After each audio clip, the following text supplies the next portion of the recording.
Bonjour mes chers frères et sœurs de l'Assemblée de Ransbech. Le thème de mon message ce matin, c'est cette phrase que j'entends très souvent dans nos milieux, « Seigneur, fais que ». Parfois, les gens disent n'importe quoi, n'importe comment. Ils ne connaissent pas le vrai Dieu. Ils ne savent pas à qui ils s'adressent. Ils ne pensent qu'à eux, à leurs besoins, à leurs désirs, à leurs aspirations. Et quand ils sont ébranlés, ils lancent ce genre d'appel au secours. Dans le milieu de la France, dans le même sens, avec le même objectif, c'est pire parfois. On vous lance des Jésus, Marie, Joseph, et parfois même on ajoute « et tous les saints du paradis » comme pour faire le poids. Une exclamation empreinte de superstition, d'illusion, en fait de tradition, mais sans foi.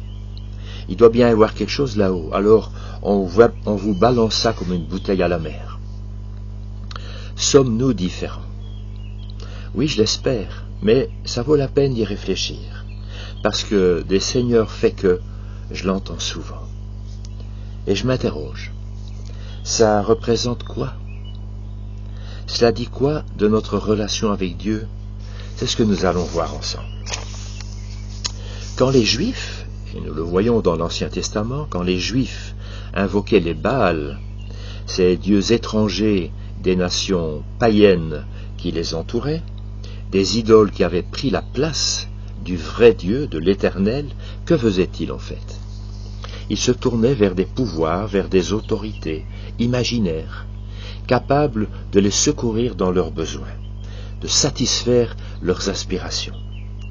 Ils avaient le Seigneur des moissons, le Seigneur de la fécondité, le Seigneur de la guérison, le Seigneur de la prospérité, et Baal par-ci et Baal par-là, parce que c'est ce que signifie le terme Baal, Seigneur, Maître, des dieux qu'ils s'étaient inventés, auxquels ils attribuaient une puissance pour être à leur service, de faux dieux illusoires qui avaient remplacé le vrai Dieu, Yahvé, je suis, l'unique, l'Éternel, le Créateur, le vivant, le Très-Haut, le dispensateur de toutes choses, par qui et pour qui nous sommes.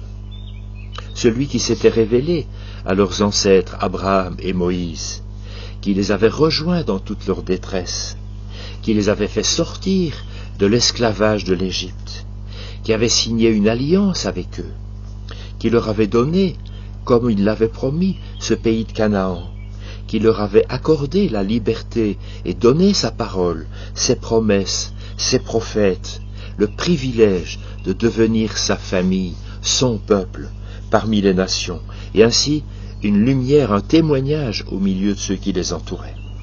Et voilà qu'ils négligent cela, ils négligent la souveraineté de Dieu, les oracles de Dieu, la bonté de Dieu, la fidélité de Dieu, la vérité de Dieu, la justice de Dieu, la gloire de Dieu, la crainte de Dieu. Ils remplacent tout cela pour se mettre eux au centre et s'attendre à recevoir d'un coup de doigt, d'un coup de baguette magique de la part d'un Seigneur qui se sont inventés la réponse à leurs besoins. Je me pose la question, sommes-nous différents? Je l'espère, mais encore une fois, ça vaut la peine d'y réfléchir. Bien sûr, quand je dis Seigneur dans mes prières, c'est à Jésus que je pense. Et comme vous, sans doute, j'ajoute, si c'est ta volonté, Seigneur. Mais honnêtement, sérieusement, quand nous disons Seigneur, fais que je ne sois pas malade, Seigneur, fais que je guérisse, Seigneur, fais que tout se passe bien, pour moi, pour mes enfants, Seigneur, fais que tu puisses intervenir dans ces situations. Sommes-nous différents d'eux? Pas vraiment. C'est comme si nous disions à un Dieu quelconque ce qu'il doit faire, quand et comment, et avec qui, et que ça saute, que ça ne traîne pas. Quand nous prions comme ça, à la légère, sommes-nous respectueux du nom de Dieu, de sa personne, de sa volonté? Sommes-nous soumis à ce Dieu unique et vrai, en accord avec sa parole, en communion avec son Saint-Esprit, à son écoute, ou cherchant juste notre intérêt? Posons-nous la question. Oserais-je dire que cela, ça ressemble plus à de l'idolâtrie, à de la magie, à du fétichisme, à du spiritisme, pour satisfaire notre ego, pour avoir ce que nous voulons. Frères et sœurs, c'est grave ce que je dis là, et je l'applique à ma propre vie. Jean-Claude, mes frères et sœurs, ne remplaçons pas le vrai Dieu, je suis, par un Seigneur sur mesure que nous nous inventons. Nous allons voir que pour Jésus, pour les apôtres, pour les premiers disciples, c'était bien différent, et que ça devrait l'être pour nous aussi.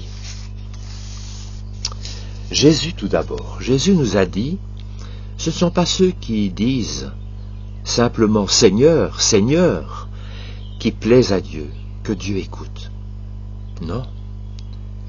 Mais ceux qui le connaissent, ceux qui marchent dans ses voies, ceux qui font la volonté de mon Père, ceux qui le cherchent, ceux qui s'attendent à lui, ceux qui s'appuient sur sa parole, ceux qui l'aiment et qui se savent aimer de lui. Et ça, nous dit Jésus, ça c'est pas du superficiel, c'est pas du léger, c'est pas une formule magique. Ça c'est du solide qui s'appuie sur Dieu lui-même, sur ce que nous connaissons de lui, par sa parole, par l'expérience. Comme pour les premiers disciples, quand nous les rencontrons dans Acte 4, c'est le début de l'église de Jérusalem, ils ont des gros problèmes, il y a des menaces sur leur vie, il y a la persécution qui vient, et voilà comment ils prient. Pas Seigneur, Seigneur, fais que... Non, non, non. Maître, toi qui as fait le ciel, la terre, la mer et tout ce qui s'y trouve, c'est toi qui as dit, par le Saint-Esprit, par la bouche de notre Père David, ceci et cela. Eh bien, tu vois maintenant, tu vois ce que nous vivons, tu vois les difficultés que nous rencontrons. Dès lors, nous nous attendons à toi et nous te demandons non pas d'échapper à l'épreuve, non pas la facilité, non pas qu'il soit plus gentil avec nous, non pas qu'on puisse passer inaperçu, non, on ne te demande pas ça, mais de nous donner de faire ce que tu veux dans cette situation, c'est-à-dire de pouvoir continuer à prêcher l'Évangile avec autorité, avec force, une force qui vient de toi, afin que tu sois glorifié. Et c'est exactement ce qui s'est passé.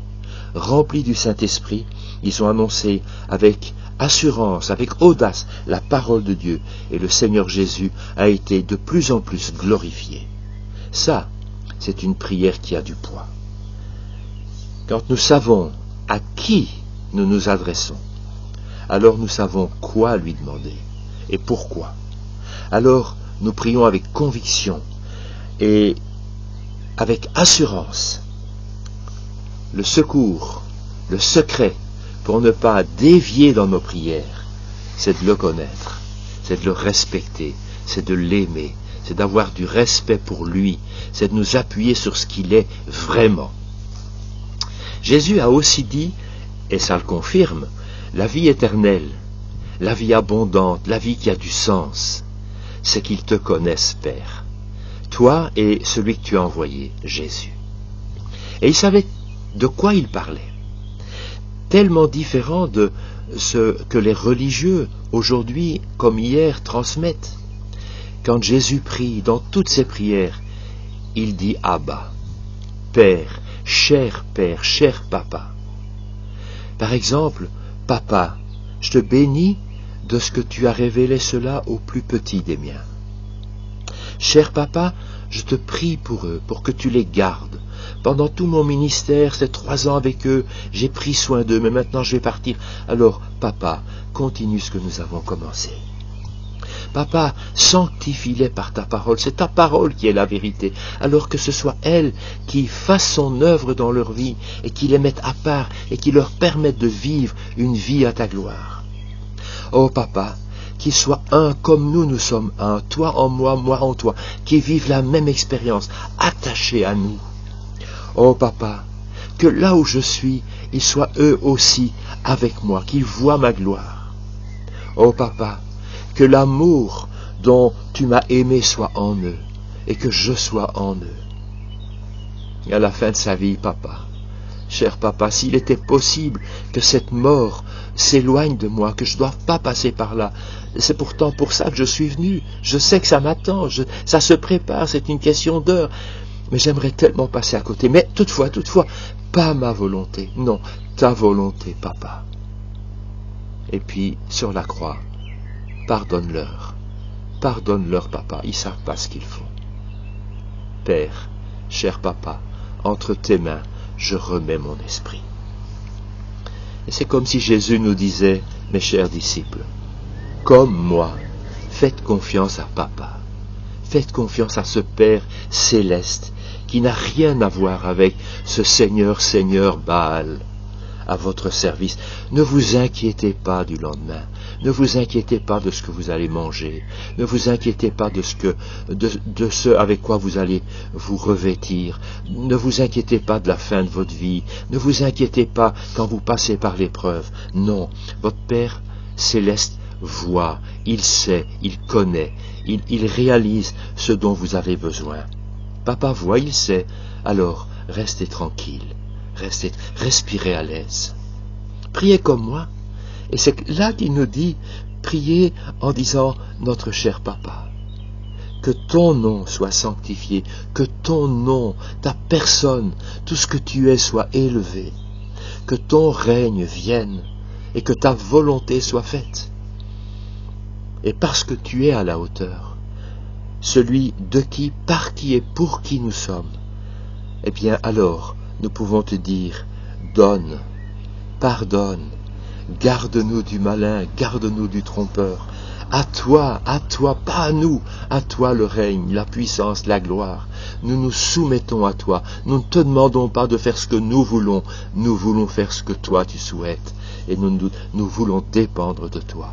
Ton nom, ton royaume, ta volonté, ton amour, ton œuvre, ta présence, ta suffisance, ta réponse, tout ce qui vient de toi, c'est ça que nous cherchons, parce que toi, tu es le centre. C'est autre chose que de dire, Seigneur, que ma volonté soit faite, n'est-ce pas? C'est exactement la même chose pour les apôtres. Et quand nous relisons les lettres des apôtres, Pierre, Jacques et Jean d'abord, relisez ces lettres et écoutez comment ils parlent à Dieu. C'est pas Seigneur, Seigneur à la légère, pas du tout. Toi, le Dieu vivant et vrai, toi le véritable, toi le Père qui entend nos prières, toi le Père patient qui souhaite toujours notre retour à toi parce que tu désires nous bénir, tu désires faire route avec nous. Toi qui es lumière, toi qui es amour, toi qui es vie, toi qui donnes tout ce qui contribue à notre piété, toi qui donnes confiance, assurance, espérance, toi qui donnes ta sagesse généreusement et sans faire de reproches quand nous te le demandons, toi le Dieu de toute grâce, en Jésus notre Sauveur. Visiblement, Pierre, Jacques et Jean le connaissent. Ils savent à qui, ils savent de qui ils parlent et pourquoi. Ils ne se contentent pas d'un énigmatique Seigneur fait que à leur service, pas du tout. Ils s'appuient sur sa parole vivante et leur prière, leur louange, leur témoignage sonnent justes. Jésus est le centre, le Père céleste qui nous a fait connaître est le centre, et eux ils sont à ses pieds.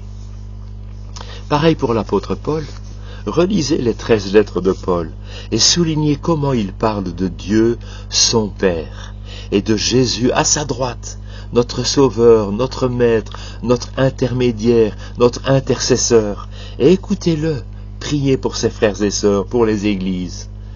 Ce n'est pas « Oh Seigneur, fais que » non, Créateur de toutes choses, Père qui nous aime, Père de notre Seigneur et Sauveur Jésus-Christ, plusieurs fois il le dit, Dieu de la patience et de la consolation et de l'espérance, Dieu de paix, plusieurs fois, Dieu fidèle, plusieurs fois, Dieu notre Sauveur, tellement de fois, Dieu compatissant, qui console les humbles qui s'approchent de toi, Dieu seul sage, qui mérite toute la gloire, Dieu qui ne ment pas, Dieu qui ne change pas, Dieu tout-puissant qui ressuscite les morts, qui donne la vie à ceux qui s'approchent de toi par Jésus. Roi des rois, immortel, l'unique et souverain, vrai Dieu, roi des siècles. Paul le connaît, c'est visible, c'est évident, il l'aime, il le loue, il le bénit, il l'adore. Et c'est pourquoi il le prie en toute confiance, il l'invoque avec conviction. Il n'y a pas de place pour un autre, il n'y a pas de place pour un ersatz, pour un remplaçant à ce Dieu merveilleux qu'il connaît. Pour lui, pour Paul, chaque facette de la personnalité de Dieu, de ce Dieu unique et merveilleux, au nom incomparable de « Je suis », est une semence de vie qui apporte la vie.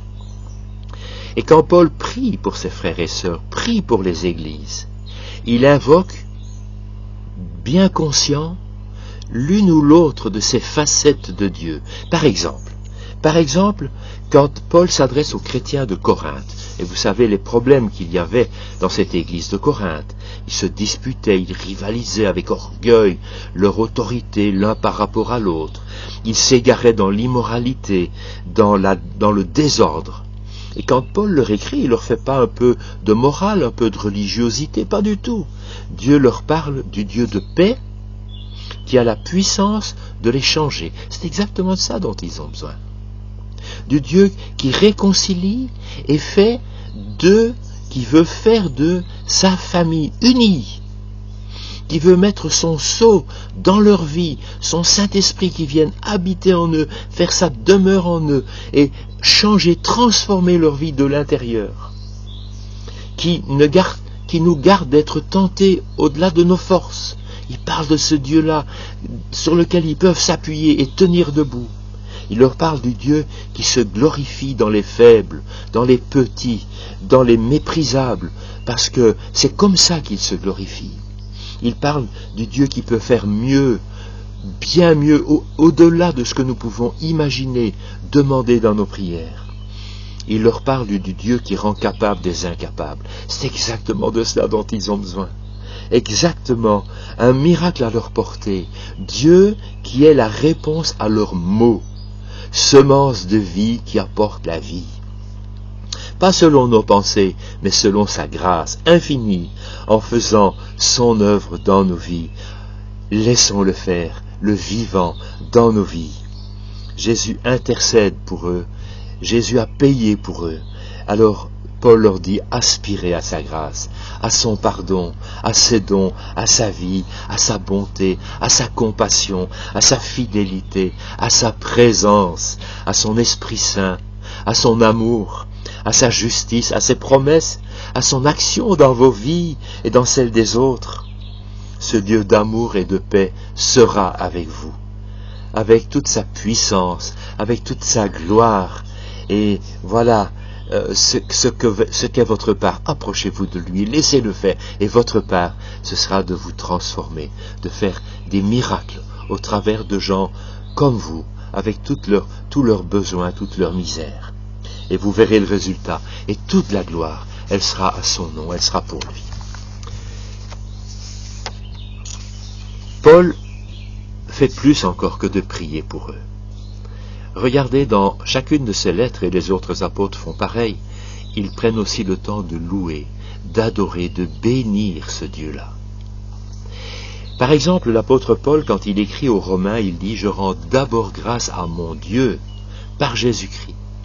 Aux Corinthiens, il dit « Béni soit le Dieu et Père de notre Seigneur Jésus, le Père compatissant, le Dieu de toute consolation. » Aux Éphésiens, il écrit « Béni soit le Dieu qui nous bénit de toute bénédiction dans les lieux célestes en Jésus. » À Timothée, dans sa première lettre, il dit « Je rends grâce à celui qui m'a fortifié et qui m'a établi dans le service au Seigneur Jésus-Christ. » Dans sa deuxième lettre, « Je rends grâce à Dieu que je sers, car c'est lui qui nous a sauvés et qui nous a appelés. » Et bien d'autres louanges comme ça. Alors je me suis posé la question, pourquoi Paul prend tellement de temps pour bénir, pour louer, pour adorer ce Dieu-là? Et je comprends la réponse, parce que ça nous rend humbles.